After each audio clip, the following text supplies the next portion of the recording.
अगर कोई कहे कि आज आसमान से जो मिसाइलें तेल अवीव पर गिर रही हैं, उनके पीछे उसी तेल के व्यापार का पैसा है जो कभी इजराइल ने ईरान के साथ किया था, तो मतलब शायद ही कोई इस बात पर यकीन करेगा। हाँ बिल्कुल, क्योंकि आज के हालात देखकर तो यही लगता है कि ये दोनों देश हमेशा से ही एक दूसरे के खून के प्यासे रहे हैं। एकदम सही कहा। हम रोज न्यूज में आसमान में चमकती मिसाइलों और तेहरान के आसमान में गूंजती एंटी एयरक्राफ्ट गन्स के बारे में ही सुन रहे हैं। पर आज के इस डीप डाइव में हम सिर्फ न्यूज हेडलाइंस पर बात नहीं करेंगे, हम इस पूरे मुद्दे की गहराई में जाएंगे। हाँ, क्योंकि आज के इस एनालिसिस के लिए हमने काफी सारे ऐतिहासिक दस्तावेजों को खंगाला है। रणनीतिक साझेदार हुआ करते थे, आज एक फुल स्केल युद्ध में उलझे हुए हैं।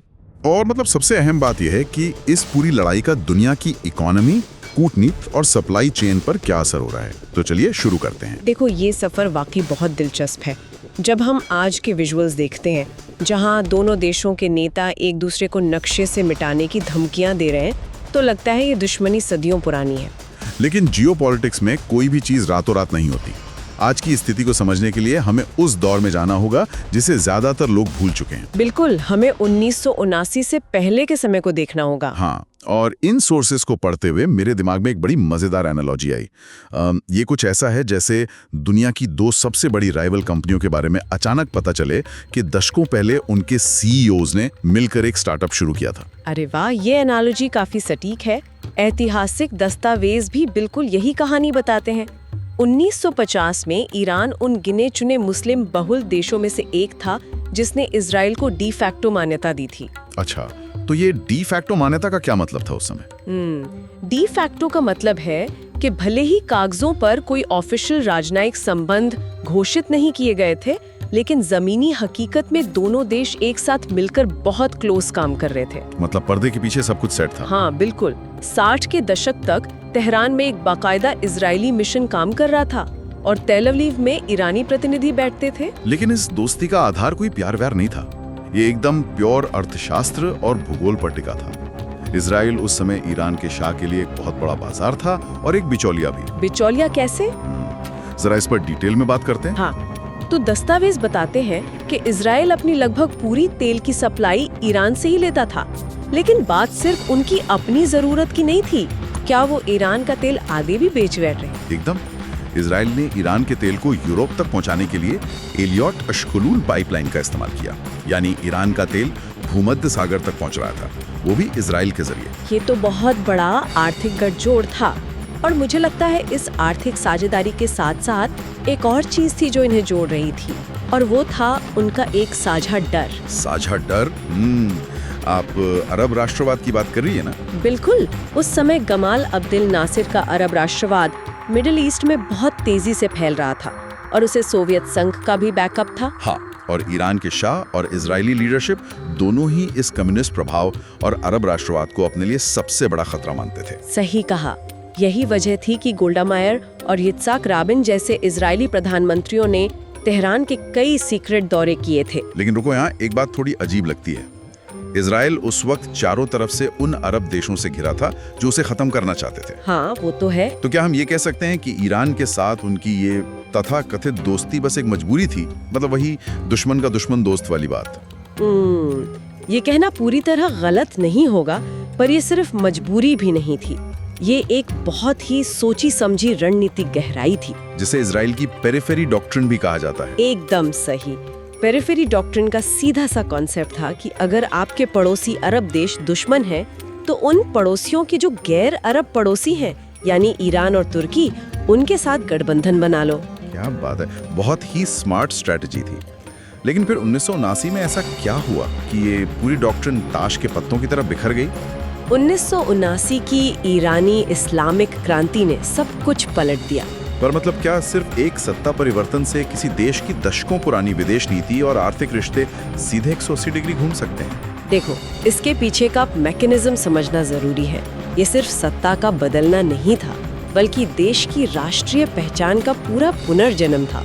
अच्छा, तो आयतुल्लाह खुमैनी के आने से ये सब शुरू हुआ? हाँ, जब आयतुल्लाह खुमैनी ने शाह को सत्ता से हटाया, तो उनके सामने एक बहुत बड़ी जियोपॉलिटिकल चुनौती थी। वो क्या चुनौती थी?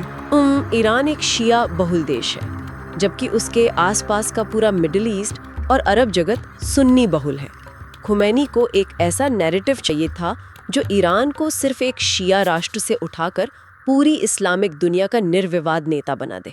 अरे हाँ, अब मैं इस बात को कनेक्ट कर पा रहा हूँ। अगर उन्हें इस्लामिक दुनिया का चैंपियन बनना था तो कोई ऐसा मुद्दा चाहिए था जिस पर पूरा अरब जगत एक मत हो। बिल्कुल, और वो मुद्दा था फिलिस्तीन का। Master stroke. मतलब खुमैनी ने समझ लिया था कि अगर वो फिलिस्तीन के लोगों के सबसे बड़े पैरोकार बन जाएं तो बात बन जाएगी। एकदम। और इसी के साथ इजराइल, जिसे उन्होंने छोटा शैतान कहा, और अमेरिका, जिसे बड़ा शैतान कहा, उनका पुरजोर विरोध शुरू कर दिया। इससे तो सुन्नी अरब जनता के बीच भी उनकी एक्सेप्टेंस बढ़ गई होगी। हाँ, ये सिर्फ कोई वैचारिक नफरत नहीं थी, बल्कि एक बहुत ही सोची समझी कूटनीति थी। और इसके नतीजे तो जमीन पर तुरंत ही दिखने लगे थे। सत्ता में आते ही तेहरान में जो इजरायली दूतावास था उसे बंद कर दिया गया और उसकी चाबियां PLO यानी फिलिस्तीनी लिबरेशन ऑर्गेनाइजेशन को दे दी गई। यहाँ तक कि उस सड़क का नाम भी बदलकर पैलेस्टाइन स्ट्रीट कर दिया गया। लेकिन एक बात है, ये दुश्मनी तुरंत किसी सीधे युद्ध में नहीं बदली। नहीं, सीधे कोई सेनाएं नहीं भेजी गई एक दूसरे पर। यहीं से शुरुआत होती है उस शैडो वॉर या प्रॉक्सी वॉर की, जिसने दशकों तक इस पूरे रीजन को जलाए रखा। प्रॉक्सी वॉर, इसे समझना हो तो मुझे लगता है ये एक शतरंज के खेल जैसा है, या फिर इसे रिंग ऑफ फायर कह सकते हैं। रिंग ऑफ फायर बहुत सही शब्द है। ईरान का ये जो प्रॉक्सी नेटवर्क है, दुनिया के किसी भी दूसरे विद्रोही गुट के नेटवर्क से बहुत अलग और एडवांस्ड है। मतलब उन्होंने सीधे राजा पर हमला करने के बजाय अपने मोहरों से उसे चारों तरफ से घेर लिया। बिल्कुल। ईरान की रणनीति सिर्फ कुछ गुटों को पैसे देने तक सीमित नहीं थी। उन्होंने एक डिसेंट्रलाइज्ड लेकिन वैचारिक रूप से जुड़ी हुई कमान संरचना तैयार की, जिसे 4 मोर्चों वाली रणनीति भी कहा जाता है। और अगर इन मोर्चों को डिकोड करें तो सबसे पहले लेबनान में हिजबुल्ला आता है। मैं यहाँ आपको बीच में रोकना चाहूंगा। CFR के डेटा में एक बहुत ही चौंकाने वाला आंकड़ा है। आज की तारीख में हिजबुल्ला के पास अनुमानित 1,50,000 से ज्यादा रॉकेट और मिसाइलें हैं। 1,50,000, ये सच में डराने वाला आंकड़ा है। वही तो, ये कोई छोटा मोटा गुट नहीं है। इतनी क्षमता तो कई देशों के रेगुलर आर्मी के पास भी नहीं होती। और यही ईरान की सफलता है। हिजबुल्ला इस प्रॉक्सी नेटवर्क का मुकुट है। फिर दक्षिण में गाजा है, जहां हमास और इस्लामिक जिहाद है। यहाँ एक और इंटरेस्टिंग बात है। हमास तो मुख्य रूप से सुन्नी है ना, जबकि ईरान शिया नेतृत्व वाला देश है। सही कहा। लेकिन साझा दुश्मन के सिद्धांत ने उन्हें एक साथ ला खड़ा किया। ईरान ने उन्हें हथियारों की तकनीक और फंडिंग दोनों दी। और फिर सीरिया का मोर्चा भी है। जहां तक मैंने रिपोर्ट्स पढ़ी हैं, सीरिया के गृह युद्ध में ईरान की एंट्री सिर्फ असद सरकार को बचाने के लिए नहीं थी। तो क्या वजह थी? वो लेबनान में हिजबुल्ला तक हथियार पहुंचाने के लिए एक लैंड ब्रिज या जमीनी कॉरिडोर को सिक्योर करना चाहते थे। बिल्कुल। और यमन में हूती विद्रोही इस नेटवर्क का चौथा हिस्सा बन गए, जो लाल सागर के अहम ट्रेड रूट को चोक करने की ताकत रखते हैं। अब इतनी बड़ी घेराबंदी होगी तो इजराइल भी चुप तो नहीं बैठेगा। उन्होंने क्या जवाब दिया इसका? इजराइल ने बेगिन डॉक्ट्रिन को फॉलो किया। इसका सीधा रूल है कि किसी भी दुश्मन को ऐसे हथियार, खासकर परमाणु हथियार, हासिल नहीं करने देना जो इजराइल के अस्तित्व के लिए खतरा हो। जैसे 1981 में उन्होंने इराक के ओसीराक रिएक्टर को नष्ट कर दिया था। एकदम। लेकिन ईरान के मामले में उन्होंने शुरुआत में बमबारी नहीं की, बल्कि शैडो वॉर का सहारा लिया। और इस शैडो वॉर का सबसे मशहूर उदाहरण है स्टक्सनेट। मैंने इस पे कई आर्टिकल्स पढ़े हैं और इसका काम करने का तरीका सच में माइंड ब्लोइंग है। हाँ, स्टक्सनेट तो साइबर युद्ध के इतिहास का टर्निंग पॉइंट माना जाता है। क्या आप बता सकती हैं कि ये सिर्फ कोई नॉर्मल वायरस था या कुछ और? इसने ईरान के परमाणु कार्यक्रम को नुकसान कैसे पहुंचाया? ये एक बेहद जटिल कंप्यूटर वर्म था, जिसे कथित तौर पर अमेरिका और इजराइल ने मिलकर बनाया था।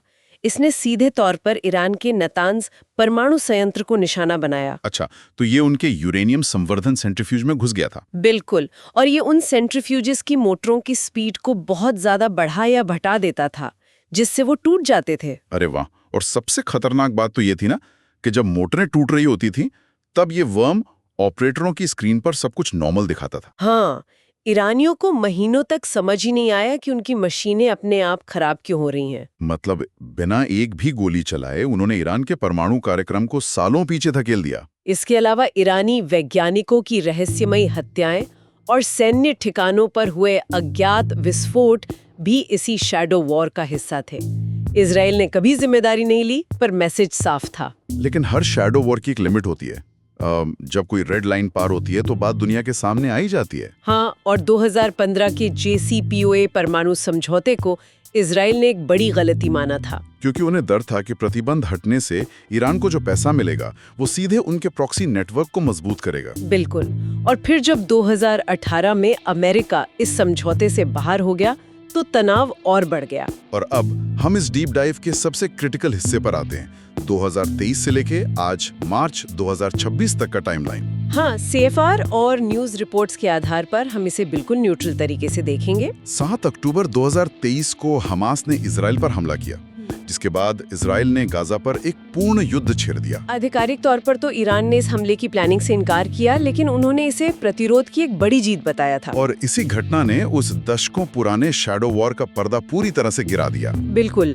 CFR के डेटा के मुताबिक 7 अक्टूबर के बाद हिजबुल्लाह और हुतियों ने अमेरिकी और इजरायली ठिकानों पर 200 से ज्यादा हमले किए। मतलब रिंग ऑफ फायर अब पूरी तरह से एक्टिव हो चुकी थी। लेकिन जो चीज सबसे बड़ी एस्केलेशन बनी वो थी 2024 की हत्याएं। हाँ, जुलाई 2024 में तेहरान के बिल्कुल बीचों बीच हमास के एक शीर्ष नेता की हत्या कर दी गई। और उसके कुछ ही समय बाद बेरूत में हिजबुल्लाह के एक बहुत बड़े कमांडर को भी निशाना बनाया गया। ये दशकों पुराने उस डिटरेंस मॉडल को तोड़ दिया। ईरान के लिए ये मैसेज था कि अब उनकी राजधानी भी सेफ नहीं है। और इसी का जवाब था अक्टूबर 2024 में ईरान का वो मिसाइल अटैक, जब उन्होंने इजराइल पर 180 बैलिस्टिक मिसाइलें दागी। पहली बार ईरान ने प्रॉक्सी नेटवर्क को साइड में रखकर अपनी जमीन से इजराइल पर इतना बड़ा डायरेक्ट हमला किया था। और फिर इसके जवाब में जून 2025 में इजरायली जेट्स ने ईरान के अंदर घुसकर उनके अहम सैन्य और परमाणु ठिकानों पर बमबारी की। तो आप देखिए, जो कहानी 60 के दशक में तेल की पाइपलाइन और दोस्ती से शुरू हुई थी, वो 2026 आते आते एक खुले और सीधे युद्ध में बदल चुकी है। लेकिन यहाँ एक आम इंसान के मन में एक सवाल आना बहुत लाजमी है। कैसा सवाल? कोई भी सोच सकता है कि भाई मिसाइलें तेल अवीव और तेहरान में गिर रही हैं, तो मुझे अपने शहर में सब्जी या पेट्रोल के दाम बढ़ने की टेंशन क्यों होनी चाहिए? ये बहुत ही वैलिड पॉइंट है। खासकर अगर हम इसे भारत के नजरिए से देखें, तो ये सिर्फ एक विदेशी न्यूज क्यों नहीं है? हमारे लिए खतरा कैसे? इकोनॉमिक एनालिसिस को देखें तो भारत के सामने 4 बहुत बड़े और सीधे खतरे हैं। तो पहला खतरा क्या है? पहला और सबसे बड़ा खतरा है ऑयल शॉक। दुनिया का लगभग 20% से ज्यादा कच्चा तेल हॉर्मुज जलडमरू मध्य से होकर गुजरता है। और उस रास्ते पर ईरान का सीधा कंट्रोल है? बिल्कुल। और भारत अपनी जरूरत का 80% तेल इंपोर्ट करता है। अगर ये रास्ता ब्लॉक होता है या लाल सागर में हुतियों के हमले बढ़ते हैं तो ग्लोबल मार्केट में तेल की सप्लाई क्रैश कर जाएगी। और सप्लाई कम होने का सीधा सा मतलब है कीमतें आसमान छूने लगेंगी। हाँ, और जब पेट्रोल डीजल महंगा होता है तो उसका असर सिर्फ ट्रांसपोर्ट पर नहीं रुकता।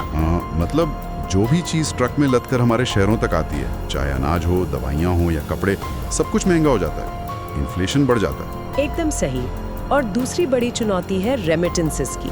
आपको पता है, खाड़ी देशों में लगभग 80 से 90 लाख भारतीय काम करते हैं। हाँ, और वो वहाँ से हर साल अरबों डॉलर भारत भेजते हैं, जो हमारे फॉरेन रिजर्व का बहुत बड़ा हिस्सा है। बिल्कुल। अगर ये युद्ध पूरे खाड़ी क्षेत्र में फैलता है तो वहाँ की इकोनॉमी चरमरा जाएगी। कंस्ट्रक्शन और सर्विस सेक्टर ठप पड़ जाएंगे। मतलब सीधे तौर पर लाखों भारतीयों की नौकरियों पर तलवार लटक जाएगी। और सिर्फ नौकरियां ही नहीं, उनकी जान का खतरा भी तो है, जो हमें तीसरी चुनौती पर लाता है, डायस्पोरा की सुरक्षा। युद्ध क्षेत्र में फंसे इतने बड़े डायस्पोरा को सुरक्षित निकालना सरकार के लिए एक बहुत बड़ा लॉजिस्टिक और कूटनीतिक नाइटमेयर बन सकता है। और एक चौथी चुनौती भी है, भारत की रणनीतिक संपत्तियों की। आप ईरान के चाबहार पोर्ट की बात कर रही हैं ना, जिसे भारत ने डेवलप किया है? हाँ, चाबहार पोर्ट भारत की कनेक्टिविटी कूटनीति का बहुत अहम हिस्सा है। ये पाकिस्तान को बाईपास करके मध्य एशिया तक पहुंचने का एकमात्र रास्ता है। लेकिन अमेरिका, इजराइल और ईरान के बीच अगर फुल स्केल वॉर होता है तो भारत के लिए इस प्रोजेक्ट पर काम जारी रखना बहुत मुश्किल हो जाएगा। अंतर्राष्ट्रीय प्रतिबंधों और दबाव के कारण ईरान के साथ रणनीतिक साझेदारी बनाए रखना लगभग असंभव हो जाएगा। तो ऐसे में भारत इस पूरी सिचुएशन को कैसे हैंडल कर रहा है? मैंने कहीं पढ़ा था कि इसे डिप्लोमेटिक टाइट रोप कहते हैं। हाँ, कूटनीतिक रस्सी पर चलना। भारत की स्ट्रैटेजी बहुत ही बैलेंस वाली रही है। एक तरफ आतंकवाद के मुद्दे पर भारत का स्टैंड एकदम क्लियर है। मतलब 7 अक्टूबर जैसे हमलों की भारत ने कड़ी निंदा की और इजराइल के साथ रक्षा साझेदारी भी मजबूत रखी। लेकिन वही दूसरी तरफ भारत ईरान को पूरी तरह से आइसोलेट करने से भी बचता है। इसका कोई रीसेंट एग्जाम्पल है? याद है जब तनाव एकदम चरम पर था, तब भी भारत ने मानवीय आधार पर ईरानी जहाज IRIS लावन को अपने यहाँ रुकने की परमिशन दी थी। अच्छा, तो ये एक सिग्नल था कि भारत सभी पक्षों के साथ डायलॉग ओपन रखना चाहता है। बिल्कुल, भारत किसी एक खेमे में पूरी तरह से जाने के बजाय अपने राष्ट्रीय हितों को सर्वोपरि रख रहा है। ये तो बात हुई कि दुनिया और भारत इस आग से खुद को कैसे बचा रहे हैं, लेकिन अगर हम वापस मेन मुद्दे पर आएं, तो इस पूरे कॉन्फ्लिक्ट का एंड गेम क्या होने वाला है? देखो, अगर इतिहास और आज के हालात को एनालाइज करें तो किसी परफेक्ट एंड गेम या परमानेंट शांति समझौते की उम्मीद करना थोड़ा अनरियलिस्टिक होगा। मतलब कोई परमानेंट सॉल्यूशन नजर नहीं आ रहा? नहीं, क्योंकि दशकों के शैडो वॉर, लीडर्स की हत्या और जो गहरे वैचारिक मतभेद हैं, उन्होंने भरोसे को जड़ से खत्म कर दिया है। तो फिर आगे क्या होगा? ज्यादा प्रैक्टिकल सिनेरियो यही लगता है कि ये संघर्ष नो पीस नो वॉर की स्थिति में खिंचता चला जाएगा। यानी कुछ महीनों के लिए इंटरनेशनल प्रेशर में आकर लड़ाई रुक जाएगी, लेकिन जो प्रॉक्सी नेटवर्क्स हैं और अंदरूनी नफरत है वो वैसी ही रहेगी। हाँ, और फिर किसी एक छोटी सी चिंगारी से ये पूरा बारूद का ढेर दोबारा से फट पड़ेगा और में अपनी इकोनॉमी को कैसे जिंदा रखा जाए।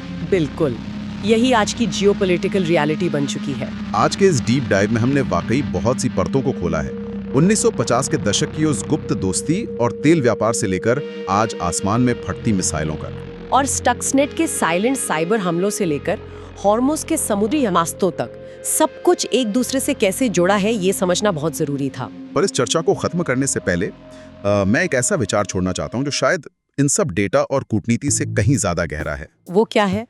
हम रोज न्यूज में तेल के दावों, मिसाइल डिफेंस और जियोपॉलिटिक्स की बातें करते हैं, लेकिन कभी इस बात पर गौर कीजिएगा कि हमेशा एक वॉर या शैडो वॉर के साए में जीने का साइकोलॉजिकल असर क्या होता है। ये बहुत ही सेंसिटिव और जरूरी पॉइंट है।